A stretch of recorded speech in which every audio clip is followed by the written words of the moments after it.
Hello, downtown Yakima Rotary. You may remain seated for right now. But I just want to welcome you today and thank Mina Worthington and Tony Farina. Where are you two? Our fantastic greeters today. They greeted me about 5 times. And each one was very warm, I have to say. Thank you. Okay.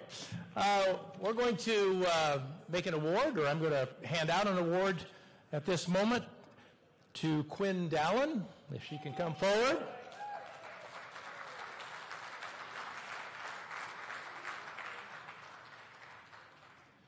Quinn is here to receive her first Paul Harris Fellow Award, and what she has done is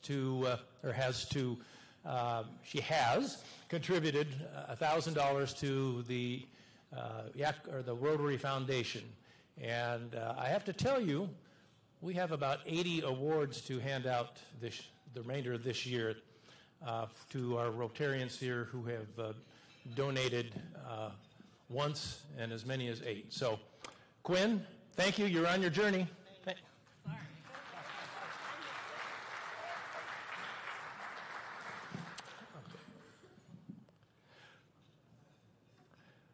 Coming to the podium right now is Carolyn Hamilton. She is with the Inglewood Christian Church, and she is going to introduce our music today. Thank you. So after school drum camp, funded by Yakima Rotary,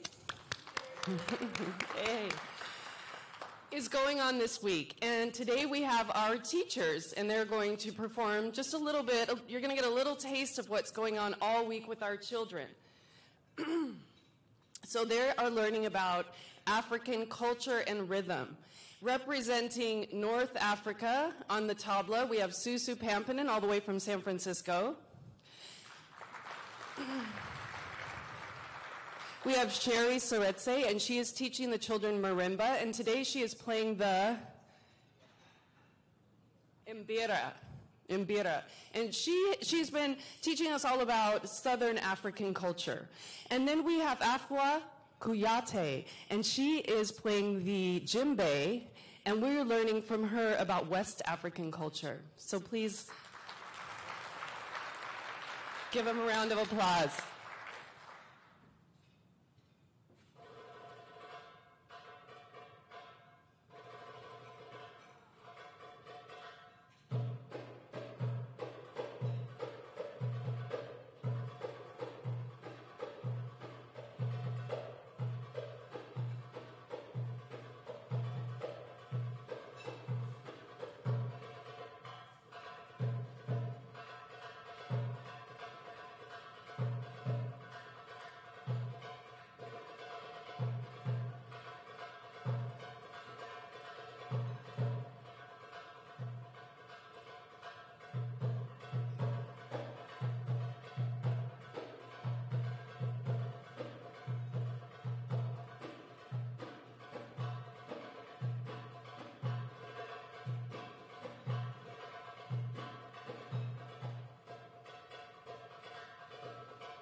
Okay, if you guys want to stand back up for the invocation, please. You don't have to dance. I'm Sherry Bissell. I'm going to do the invocation today. So, with Valentine's Day next Tuesday, the 14th, I'm reminded a lot about love. I don't know about you, but I certainly do not take that word for granted. Mother Teresa said, if you want to change the world, go home and love your family. 100%, right? I would add, go home, love, and teach your family to love by loving others yourself. Love instead of hate, right? If we want our youth to learn to love and not hate, respect and honor all people and organizations, we have to do it ourselves. We can say what we want, post what we want, advocate for what we want, but if we fail to live what we say, post, and advocate for, our children will learn that what a person says in public isn't how they have to live in private.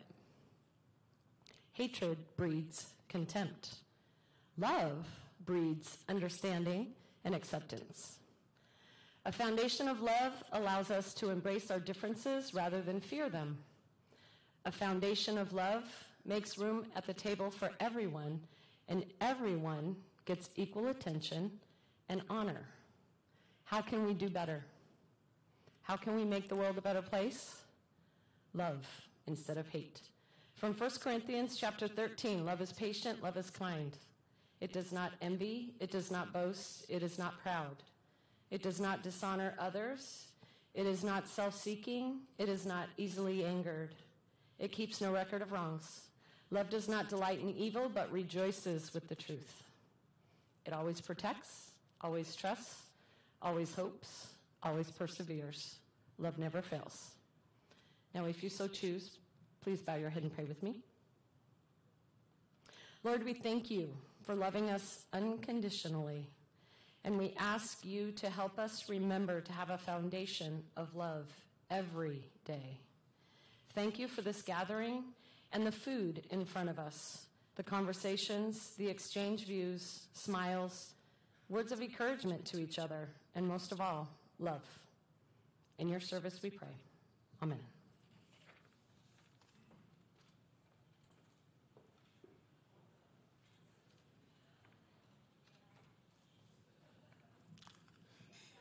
Thank you for those words of love, Sherry. We could all benefit from that, for sure. I've got some announcements I'm going to list off very quickly.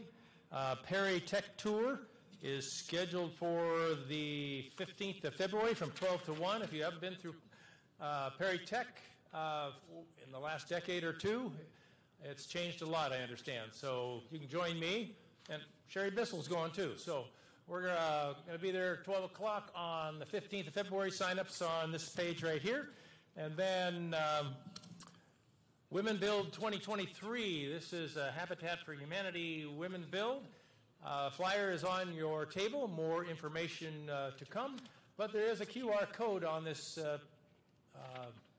flyer that you can use to get more information. Let's see. Shelter Box USA is a partner of Rotary. And with what's going on in Turkey, Shelter Box is very involved in trying to provide temporary housing with their Shelter Box units.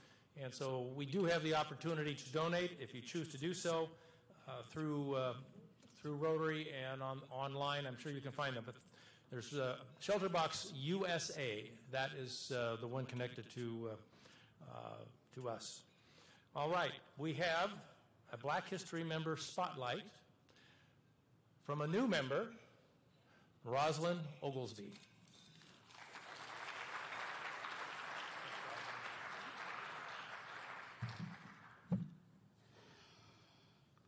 Good afternoon. I thought of a way to introduce myself or reintroduce myself to you without sounding repetitive. Most of you either heard the introduction of me by Bob Harris last week or read the news article in the Yakima Valley Business Times. I will not repeat the usual suspects. So I'm sharing a quick story that aligns with service above self and why I accepted the ACM position here in Yakima. Before I continue my 5 minutes of glory, I want to honor God for providing opportunities and guidance as I walk along my path here on earth.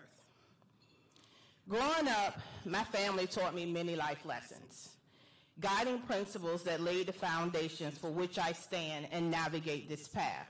Today, I will share 2 of those guiding principles: being there for others and keeping your eyes open for opportunities. When I was a child, I observed my mother helping others in need. She did this without reason, with minimal requests, but most of all, she never expected anything in return. She says, to this day, if I were in their shoes, I would want someone to do the same for me. I wanted to emulate her so badly as a child that when a blind man in a wheelchair asked, "Can someone please fill my cup with water?" I rushed over, grabbed his cup, filled it up, and gave it to him. I was so proud of my good deed, but the strangest thing happened. Mud and worms oozed down the side of his face. I looked at him and I was like, what? Water is supposed to be clear. Needless to say, I was confused. My mother rushed over with a clean cup of water and apologized to the blind man. She explained to me the importance of why clean drinking water is needed and where to get it. I too apologized to the blind man and learned another valuable lesson: know thy source. And in case any of you are wondering, let me share this. The blind man did not get sick, and no worms were harmed in this story, mostly because the blind man had no teeth. But since that incident, I have gotten better at helping fellow humans. I volunteer with many organizations such as Girls on the Run, the Salvation Army, the United Way, and many more. As I proceeded through my education, I always thought I would be a lawyer. This was going to be the avenue that I would give back to my community because of the many things that I witnessed as I was growing up. But that was not the case. Windows and doors were always opening, showing me that I would work in local government. And I had no problem walking through those doors because my family taught me not to be afraid of doing things and to be ready to pivot at any moment notice.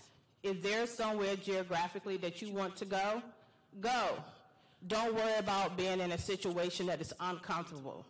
It is there that you will learn to grow, learn to live and breathe regardless through the moment.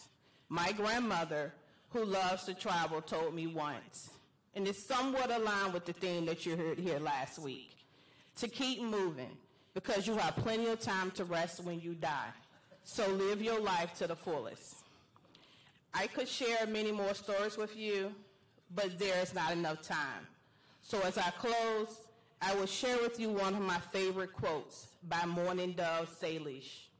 Everything on this earth has a purpose. Every disease, an herb to cure it, and every person, a mission. This quote connected me with somebody from Yakima when I attended the All-American City Award representing the city of Portsmouth. This connection stayed with me. So when I was at a point in my career where I wanted to explore other options, this position became available at the right time. So I am here doing the work I love in a community that I connected with years before I arrived. Thank you.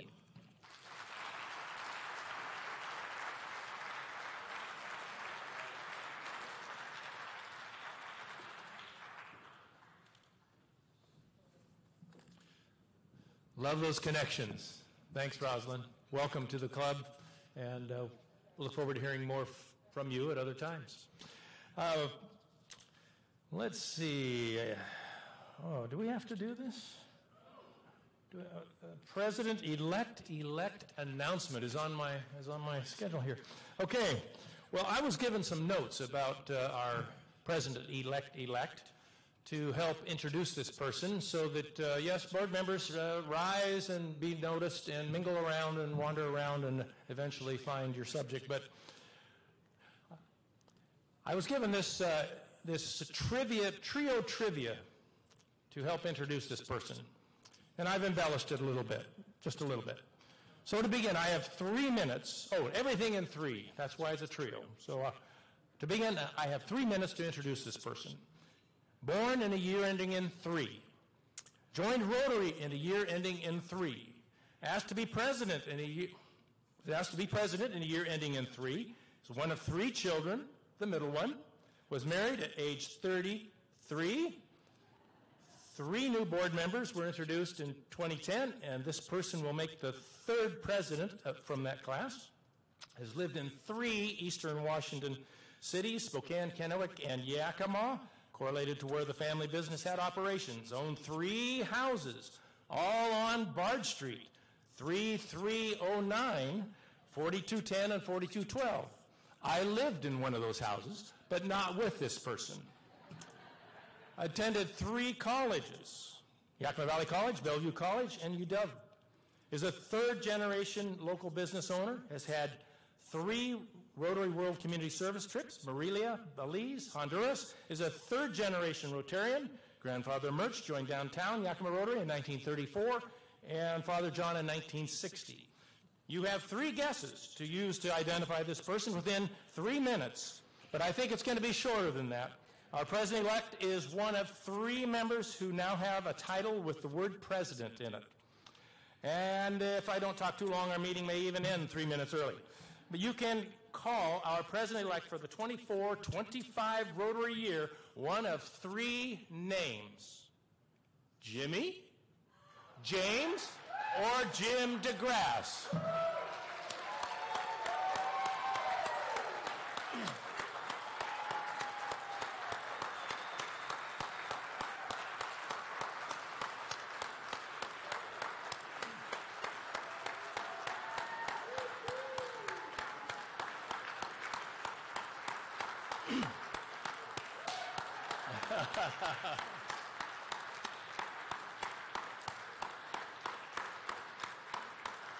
All right, the limelight's over now, Jim.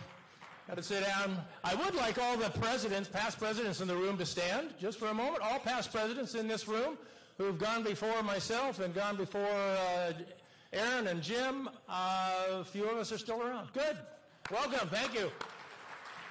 Sergeant of Arms, Doug Rich. Thank you, President Rick.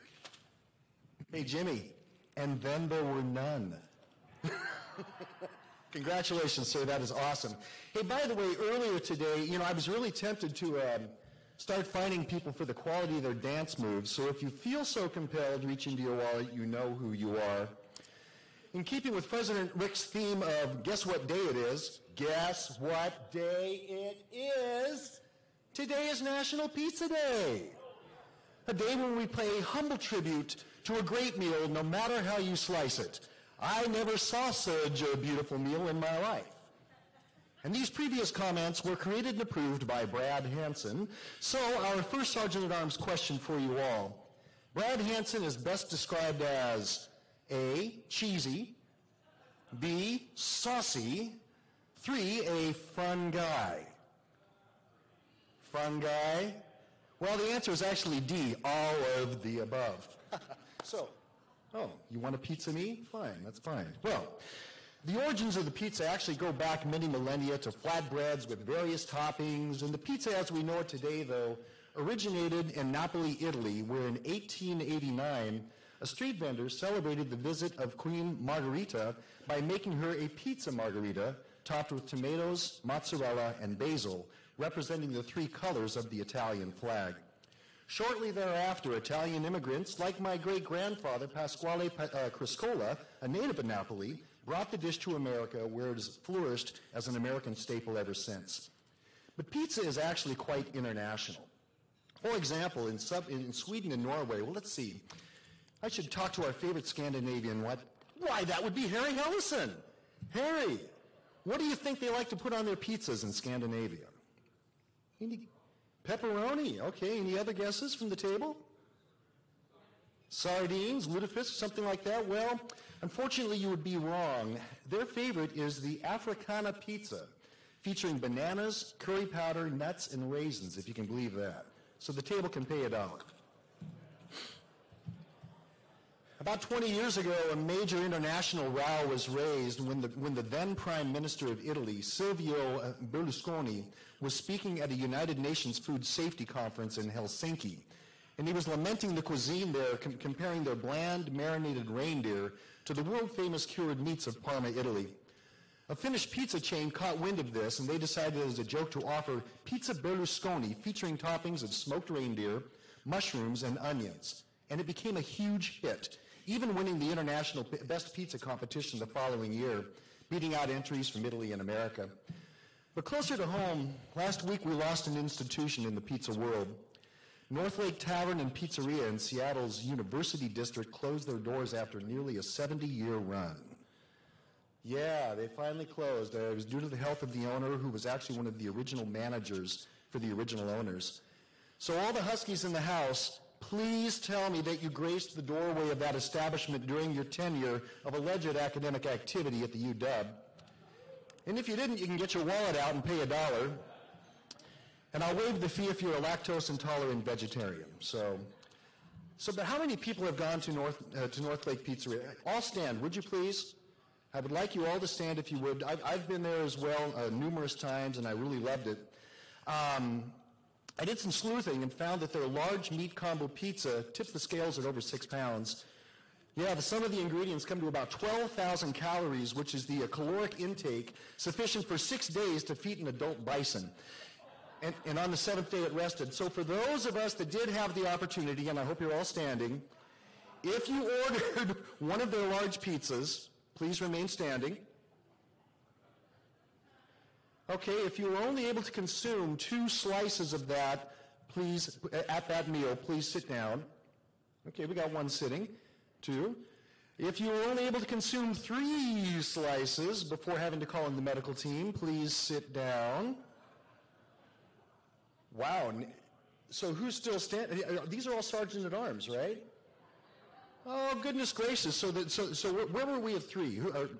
Or everyone that was able to consume 2? It's too late. Well, if you feel so indulged from having one of those, please pay $1.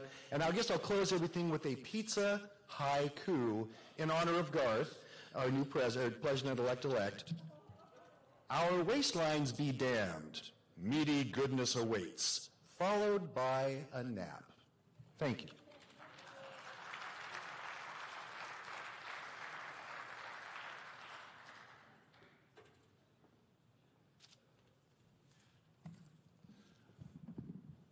Geez, we didn't have pizza today, did we?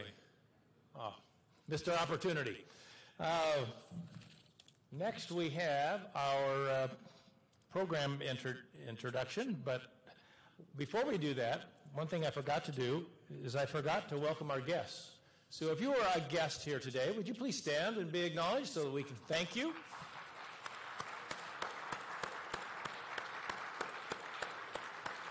And I'm just going to add, if you like what you see here today, or what you hear today, and what you maybe have eaten today, and what you heard about pizza today, and are interested in joining Rotary or learning more about it, please let anyone know that you're sitting next to as a Rotarian. We'd love to have you consider membership. Linda Kaminsky will introduce our program.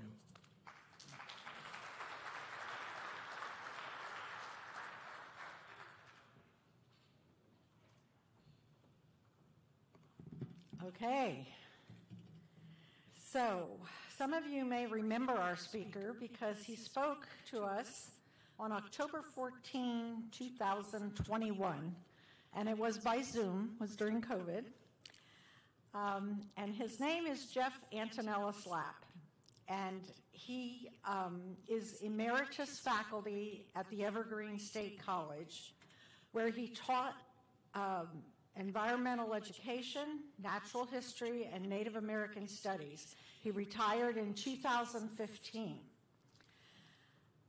So after graduating from Huxley College at Western Washington University, he worked 2 summers at the park, and this began his connection with Mount Rainier that endures today. He has summited the mountain, he has hiked all its map trails, and he has completed the 93-mile Wonderland Trail 5 times. His talk today will be about Mount Rainier and climate change. And he draws on his book, which is Tahoma and Its People, A Natural History of Mount Rainier Park, which was published by the WSU Press in 2020. He began writing the book after being unable to find a current natural history textbook for a course he planned to teach at Evergreen.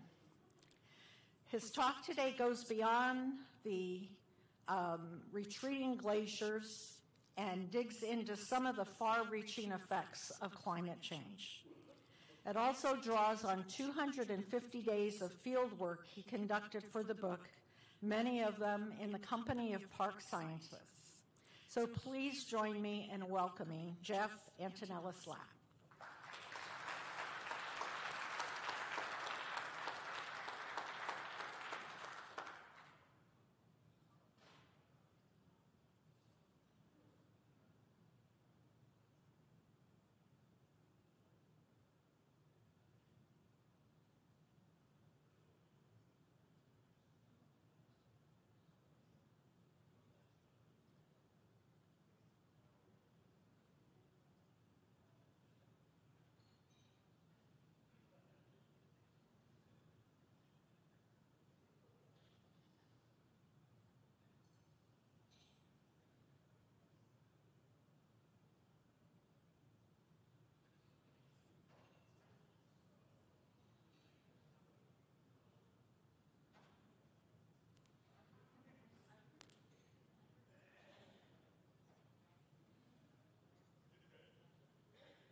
Carolyn.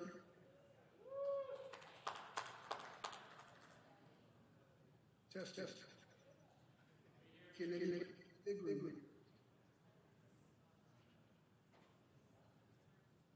All right. Folks in the big room, if you can hear me, can you give me a thumbs up? I got a thumbs up. Okay, great. All right, let's give it a try. Thank you, Linda, for the introduction. Just a couple of housekeeping matters real quickly.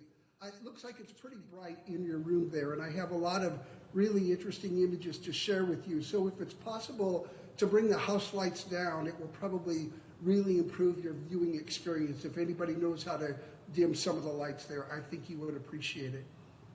Also, if I could get the time when you would like me to be finished by, Linda, if you could tell me, or if I could just get an indication. I don't want to go over time and make anybody itchy to get on to the rest of their day. 1:14. Okay, I'll do my best. Let's get started. As Linda said, I am Jeff Antonella-Slapp. I'm happy to be back with you folks. And all of the stories that I'm going to share with you today are from the book, Tahoma and Its People, as Linda mentioned, published by WSU Press in 2020. You might know that Tahoma is one of the Native American words for the mountain, for Mount Rainier. It was a little similar pronunciation by Native people over on your side of the mountain, but and the meaning of it is really uncertain. It might have meant source of all waters. Some folks think it means the mother who gave all. Other people say that it just refers to any snow-covered peak. Anyway, Native people were a big help to me in my research and putting the book together. And the other group of people that I always like to thank that were very helpful to me were the people with the National Park Service. These folks that drugged me onto glaciers to help them take measurements. These folks that had me go with them up to alpine lakes. Some of these lakes are without names and without trails, and they had me go with them so that I could learn something about the aquatic ecology of the park. This gentleman is the retired archaeologist at the park, Greg Burchard. He involved me in several archaeological excavations. These folks and other people were really instrumental in my learning about the park and being able to write the book. Their trick was, they're very tricky, these people. They would say, yeah, meet us at the trailhead Tuesday morning at 8 o'clock, and sure enough, I would show up, and we would exchange pleasantries, and then they would say, oh, hey, by the way, can you carry this? So from these folks, I learned lots and lots and lots of stories. And my main talk that I give is called Tahoma's Biggest Stories. And in that talk, I like to hone in on two ideas. One is that people have been going to the mountain for over 9,000 years. New information, we didn't know this 50 years ago. And secondly, the effects of climate change at Mount Rainier are far-reaching. And that second idea is the one that we're going to dig into right now. So let's get started. The effects of climate change at Mount Rainier. First, let's start with the glaciers. This is the massive sheets of snow and ice that gird the mountain. When you see the mountain from your end, that's probably what you see on those clear days. You can see snow and ice up on the mountain. About a cubic mile of ice and snow on Mount Rainier. That would have been enough to fill up railroad cars that stretch from where you are seated right now all the way to the moon. That's how much snow and ice has been on Mount Rainier. And yet in the last 30 years, that amount has decreased by about 1/4. So we've lost a lot of ice and snow on the mountain. And here's a shot of the Nisqually Glacier. Most of you probably approached the mountain from Chinook Pass, come over from your side of the mountain. But if you've ever come up from the Nisqually side, from the southwest side, you probably have come across the Nisqually Bridge on your way up to Paradise. And at one time, this was all glacial. In fact, this little grove of trees was covered by glacial ice just a little over 200 years ago. And to show you a little bit more of what I'm talking about, this graphic shows you the retreat of the Nisqually Glacier in the last couple of hundred years. Each of these numbers correspond to the year and the measurements where the terminus of the glacier was located at that time. To dig a little deeper, I was born in 1954. That would have put the terminus of the Nisqually Glacier right about here. So in my lifetime, that glacier has retreated over a mile. In less than 200 years, it's retreated over 2.5 miles. And all of the mountain's glaciers are at what we call historic minimums. That means since record keeping began, all of the glaciers have retreated the furthest up the mountainside ever. And this, of course, is a trend worldwide that's well documented. Give you a visual. Take a look at this photo taken over 100 years ago by a geologist. I put the yellow star in here for a perspective, so you have a point of reference. Compare this photo with this next photo, which was taken from the exact same location a little over 100 years later. Take a look again. Notice all the ice and snow from side to side, the massive expanse coming down toward you, and then a little over 100 years later from the same spot. Pretty drastic, pretty dramatic. What do the experts say? Well, park geologist Scott Beeson, his study found that the glaciers had lost 39% of their area and 45% of their volume between 1896 and 2015. In other words, in 120 years, the mountain's glaciers had lost over 1/3 of their area, that is, the space that they covered, and nearly 1/2 of their volume, that is, their thickness. And his buddy, his colleague Paul Kennard, has said in workshops that we have lost 8 glaciers at Mount Rainier in his lifetime. Now, Paul is old, like I'm old, but he's not like Yoda old. So this is in a 60 or 70-year lifetime, losing 8 glaciers at Mount Rainier. Old-timers might remember the Paradise Ice Caves, and we've lost those in about the early 90s. This was a series of really intricate snow and ice tunnels under the Paradise Glacier, and they have long since been melted out.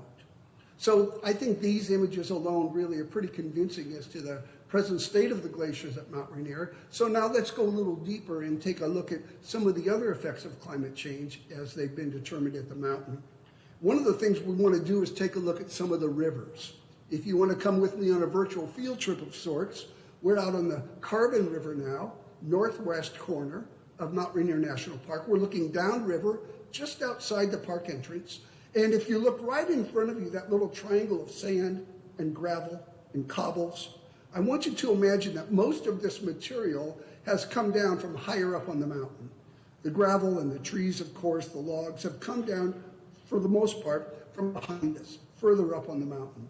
And this is a natural process where sediment flowing from glacially fed rivers moves downstream. This will eventually, much of this material, will end up in the Puyallup River, and it will end up eventually in Commencement Bay in Tacoma, Washington. So this is a very natural process. It's called aggradation, where sediment from glacially sourced rivers accumulates in riverbeds. For most of the century, studies showed that it was very gradual accumulation, about 4 inches every 10 years of the sediment accumulating in Mount Rainier's lowland rivers.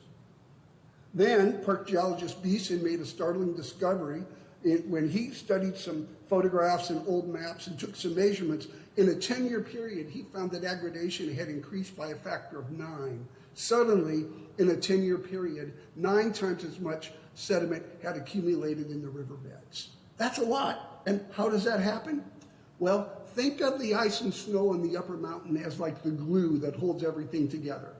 And as that ice and snow melts away, deteriorates, breaks down, it provides greater and greater volumes of rock and sand and other material available for downslope movement. And when that happens, that will also come down into these lowland rivers, and so provide less room for water when you have a high water event, a flooding event. So what you get as a result of that, a result of this increased aggradation, is you get some pretty massive flooding events. And the granddaddy of them all, or the grandmom of them all, was in November of 2006. This photo is basically of the Nisqually River busting through the Longmire maintenance area at Mount Rainier National Park. And you can see the damage that it's done here. And this is flooding as a result of increased aggradation rates and then a high rain event, rain on snow event. The water didn't have anywhere to go, and the rivers exceeded their banks. This shot is near the park entrance at Nisqually. I believe this employee is probably wondering, where is the Sunshine Point Campground? It was here a few days ago, and where it is, it's over his shoulder down the Nisqually River. So this is one of the effects of climate change, increases in aggradation, and then it just exaggerated flooding events as a result of all this extra sediment in the rivers. Another thing that happens are sudden releases of ice and snow and rocks and other material called debris flows. And this is a spot on the West Side Road at the park called Tahoma Creek. And 50 years ago, I remember this as 40 years ago for me, I remember this as a very mild-mannered, little meandering creek, very narrow. And you can see now that it's quite wide. There's a huge amount of debris in it. Look at these trees. Do you see this? This ghost forest right here? They did not grow up in the creek. The creek used to come right through here.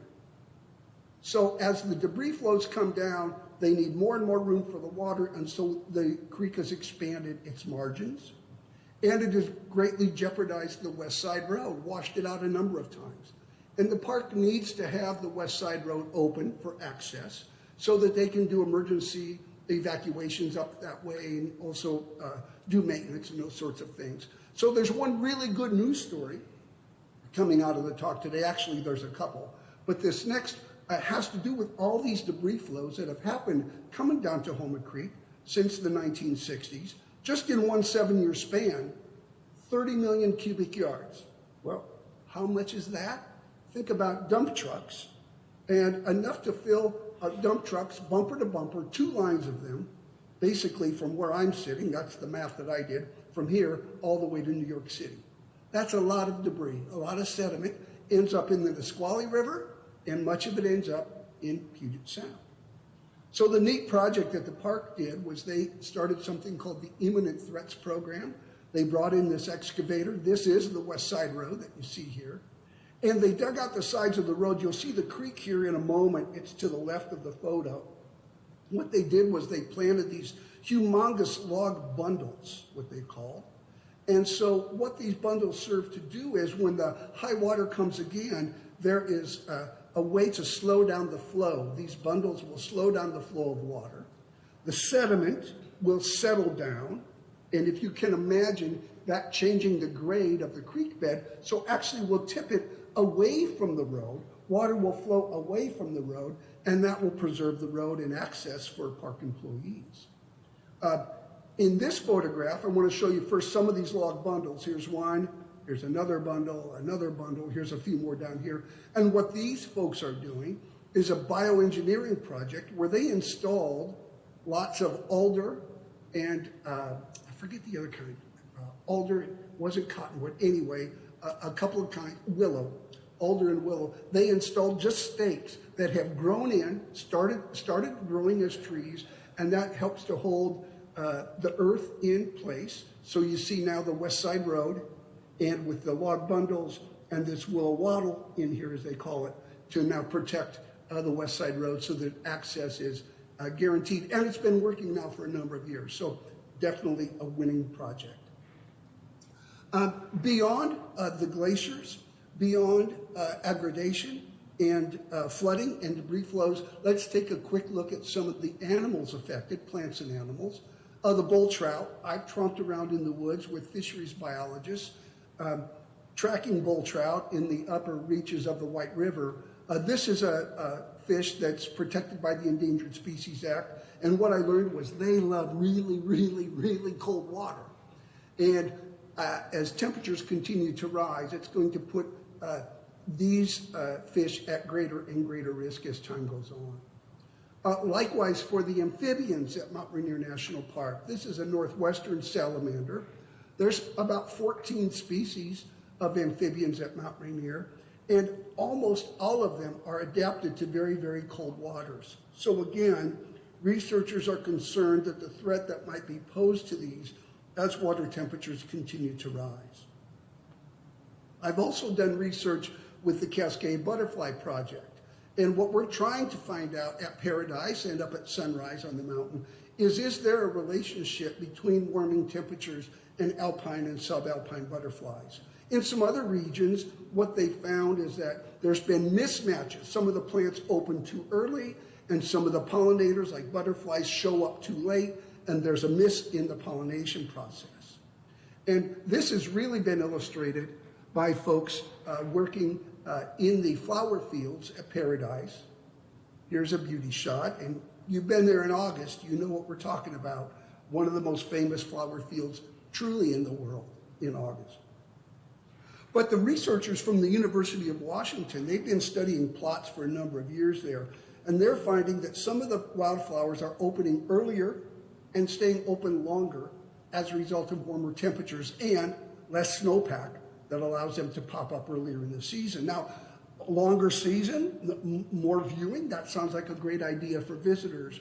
But again, the concern is what mismatches might that cause with bumblebees, the other pollinators, including 2 species of hummingbirds. So more will be revealed as we wait to find out what the data tells us in the coming years. So that makes me think that a lot of this is kind of like, you know, a melting ice cream cone. If you've ever had a kid or a grandkid drop their cone on a hot day, you know it's a mess. They're not happy. It's almost irretrievable. It's just a big mess. And the thing that gives me hope about what's going on at the mountain is the people. The people there that are so dedicated, the scientists that I showed you photos of, hundreds of volunteers every year, people that come to the mountain with good intentions to do good work. And I should mention Rotary, who loves service work. There are great opportunities for all sorts of service work at Mount Rainier.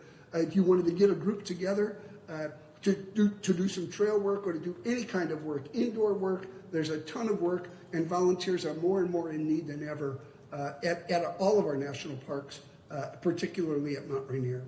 A few more photos as we wrap things up. So for folks of all ages, look at these little buckaroos helping out. Pretty good stuff. I want to tell you just a couple more stories, and this has a lot to do with the Carbon River and the climate change. This was the Carbon River Road when it was built back in the 1920s. The poor engineers, they didn't realize they were building the road on a floodplain, and sure enough, that consigned the Carbon River Road to an existence of flooding, washouts, erosion, a mess, always, even to this day. And so back in the days of the Civilian Conservation Corps, there was a camp up the Carbon River, and these young men were doing the best that they could to build some wooden log cribbing that they hoped would keep the Carbon River in its margins. The CCC's slogan was, "We can do it," but they couldn't. They couldn't keep the Carbon River inside its margins. But there's some great news. I'm going to finish with a couple of really nice projects here. This excavator has just finished putting in this structure. Just looks like a mess of logs, right?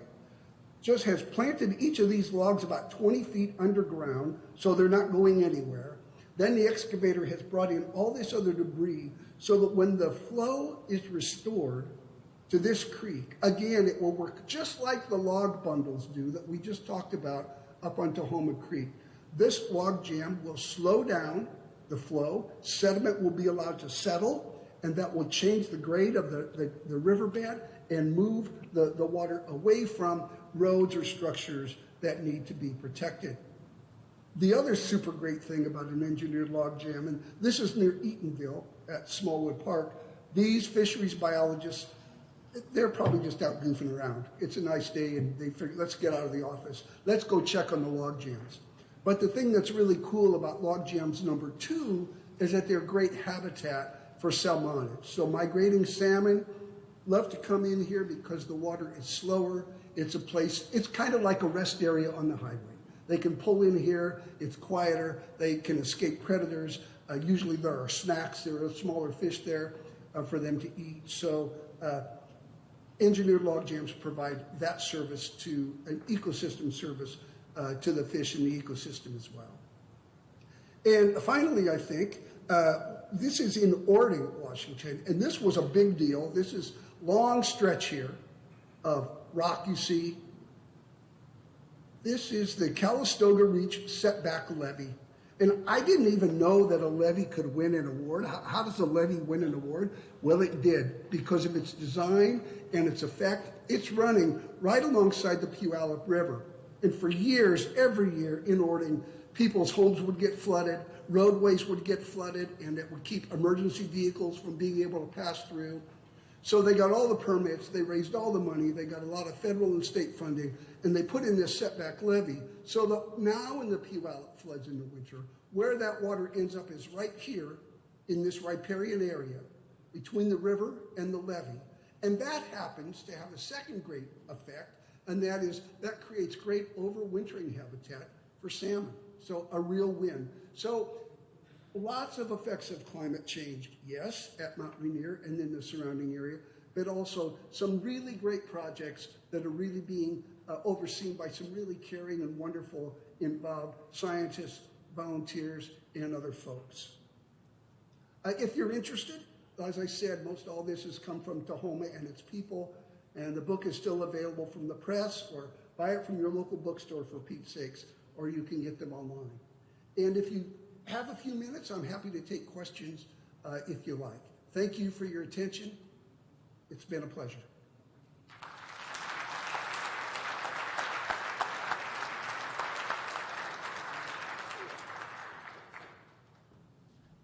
Looks like we have about 5 minutes. If you have questions, we have a couple of microphones that can float around the room. Rob Vickers is over here raising his hand. He could probably boom it out, but we'll give him a mic. And I can hear you just fine now. That's great. Thank Good. you. Hopefully I'm not too loud here. There were actually two mini ice ages, one in 1770 and one in 1850. Is there any measurable difference in the size of the glacier on Mount Rainier during those periods of time?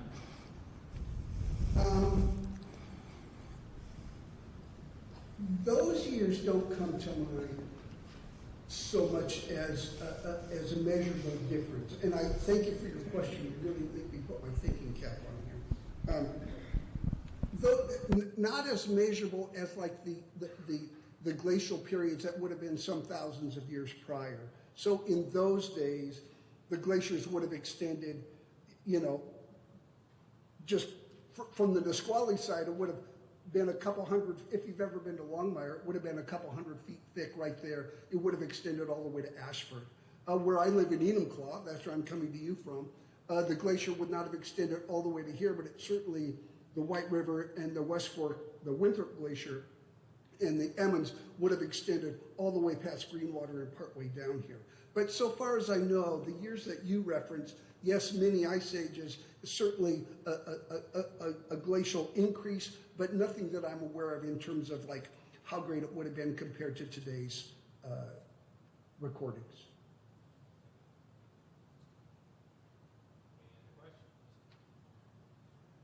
Any other questions?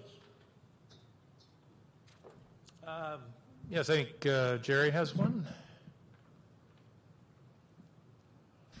Yeah, I'm curious about the diversity of the vegetation. Have you seen many changes, and has the tree line gone up? Oh, $5 question. That's really wonderful. Thank you. Yes, in fact, you can see this for yourself. You can find historic photos of the Paradise area. I showed you a couple today of the flower fields. As recently as the 1930s, photographers began to document the incursion of subalpine fir into the subalpine parklands, the meadows at Paradise. And if you were to see comparison photos of back in the 30s or even before to these days, you would find there's just been a huge incursion of subalpine fir because, as you said, as you inferred, warmer, less snowpack, easier for plants to move up the mountain. So that is Paradise is probably the one that's most documented and the most well known. Thanks for your question. John Atkinson. Can you summarize the volcanic activity history in the last, hundreds of years or thousands of years? Yes, I think I can. Even as recently as the 1870s, my research showed that there was a kerfluffle, if I could say, about possible eruptions in the 1870s, reported in the, was it called the Seattle Times or the Press Ledger? I forget what the newspapers were at that time. But anyway, even those in the 1870s were not particularly well documented, and there was even some dispute as to whether they were just dust clouds or whether or not they were actually smoke clouds and minor eruptions. So that was in the 1870s. Prior to that, there's a really neat story about an Indian gentleman, John Hyaton was his name, and in the 1820s, there was an eruption that he experienced as a young boy that he later related as an elder to other people, and that was a story. So from the 1820s, where there was eruption, there was shaking and those sorts of things that he experienced. I should also mention that at the archaeological digs that we've done, or that I participated in, you get to see that when you dig down, you get to see this incredible stratigraphy of all of the volcanic eruptions, not just from Mount Rainier, but also from Mount St. Helens even from Mount Mazama down in southeastern Oregon that's today is Crater Lake. So you can see all these layers. The ones that I remember the best are about 2,300 years ago. And that's a layer called Mount Rainier C. And even a novice like me can identify that in the stratigraphy. But if you want to imagine like a layer cake or lasagna, you can see all these different layers. Sorry, I hope I didn't make you hungry. But all these different layers that give scientists a very accurate record of the recent geologic events. Okay, Thank you for the question. one more question, Mike? Okay, last question. What similar, or, how does glacial activity on Mount Rainier compare or contrast with other Cascade peaks, like Baker or whatever? So far as I know, I only know of one Cascade glacier that is advancing. And I forget its name. It's actually inside of Mount St. Helens' crater. And because it is shaded, it is able to actually accumulate more snow that it melts off every year. All of the other Cascade glaciers have been documented. All the others that have been studied have been documented as retreating.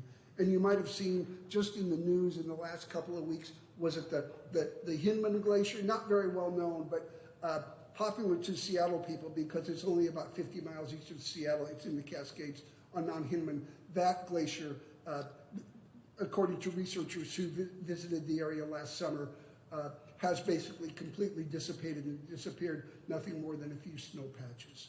So in answer to your question, so far as I know, all of the Cascade glaciers are retreating, and in the Olympics, the situation is especially dire as well. I think there's been a 30 or 40% retreat in the ice pack, the glacial ice pack, in the Olympics just in the last few decades. It's really been marked as well. Well, thank you very much, Jeff, on that upbeat note, or not. Sorry about that. You guys have the questions. I think if it's all right with you, I don't know if there are other questions out there, but if you could hang around just a little bit on the screen for anybody else who could come forward as the rest of us are leaving, that Sure. be available to answer some more questions. You bet. Thanks for Zooming in today and giving us an update on what's happening up there, which we're going to hope for a better report next time, but we'll see. All right. Thank you, folks. And so before we go, Youth Exchange Committee with Jerry Ketchum. Jerry's out there. Music with Linda right here. And Allocation and Review is meeting outside of this room in a conference room with Leanne Antonio. I think Leanne's in the back. I want to thank our drummers from for coming over and, first of all, putting on the drum session for the Garfield and Gilbert kids and some adults who I think showed up in the evenings, 3 nights, and a performance on Friday. All right. Well, thank you. It was great to have you. And come back again. With what? Who is that guy? You're pointing at who? Which one? Jimmy or Jim or James? All right. Congratulations. Stand up, Jim. You take a bow. And you are our president-elect. And on that upbeat note, we are adjourned.